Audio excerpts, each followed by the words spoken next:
Hello everyone, it's Kari with another fun project with Miss Ink stamps.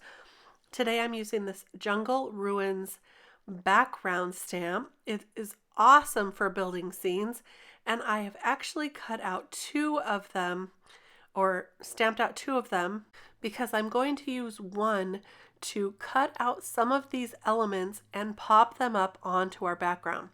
So the leaves and one of the palm trees I'm going to cut out from the other background and pop them up so we get some great dimension on this card. Now for these plants near the bottom of the scene, I'm not going to be popping these up, so I want to color these ones with some good colors. I've got YG01, YG03, and YG17 here. And I'm just going to color them up very simply using all of those colors to blend. For these jungle vines, I'm just using one color, that's the E37, and I'm just going to kind of color those in with no shading whatsoever. They're pretty thin lines, but I wanted them to kind of stand out, so they're that nice dark shade of brown. For all the jungle ruins, I'm going to be using some neutral grays here, just N1, N3, and N5, and I'm just adding a little bit of shading, not worrying too much about this. I am going to add a few more details at the end, but this reminded me of the time that I went to Belize, and we actually went to a lot of the Mayan ruins there. They had a lot of steps kind of like this one here, and they were very, very degraded. They were falling apart, and it was so interesting because we were still allowed to climb them. They had ropes you could hold on to.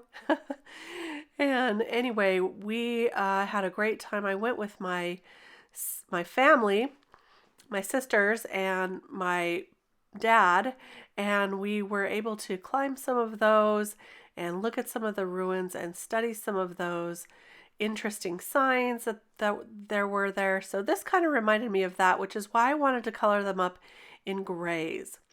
I think this would also look great colored up in some tan colors.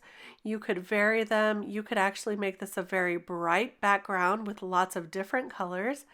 Lots of things you can do with this. It doesn't just have to be one set of colors.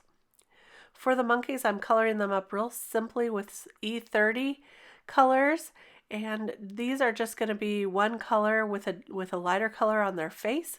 So very easy. And then I'm just going to finish up with the trees here, the tree trunk, drawing some lines on with a darker E37, and then going over that whole thing with the E35 and just coloring that in. So we have our background ready, but I wanted to have kind of a sunset look on the background. So I'm going to use some Distress Oxides in Fossilized Amber and Spiced Marmalade, and the last one is Ripe Persimmon. These I'm just going to blend on with a blending brush. I'm going to go back and forth between the colors so that I get a really nice blend. And you're not going to see most of this because it's just going to peek out from the background. So I'm not too worried about getting the perfect blend, just making it look pretty good. You can see I go back with the colors over again until I get the look that I want. Really pretty sunset. You could also add some pinks in here if you wanted. You could make more of a blue sky if you wanted. So whatever you want to do here, I just went with the oranges and gold colors. And now I'm going to cut out around the top of this background so that this sunset can peek through that background. And I am just finishing up here, and you can see this is how it's going to look over that background with the sunset. I'm going to color up the orangutan with E08 and E02. They're kind of more of a red-brown color, which I think kind of matches an orangutan. You could probably get away with coloring this up as a gorilla as well. So many options. So today I've already colored up the background, the leaves, the orangutan, and I have a sentiment that says it's your day, go wild. I'm going to put it on an orange background here. I colored that up with Persimmon Distress Oxide to match our background. And so that's going to be our sentiment here. So let's just put this card together. I'm going to glue that background right onto the sunset panel here.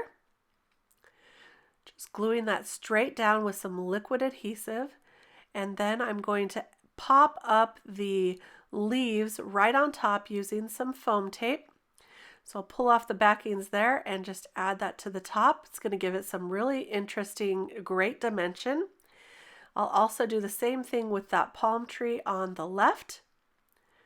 And then I'm going to pop up the sentiment and the orangutan. So we're going to get some really great dimension on this card, lots of great colors. I'm kind of deciding which angle I want to place him on, and I decided that one was going to work the best. And now I'll just glue this to a top folding card base. You can see I have a little extra on the edge there on the right side. I went ahead and cut that off. And now I'm just going to add some dots to the background of this portion right here. That's going to make it look more like a stone, I think.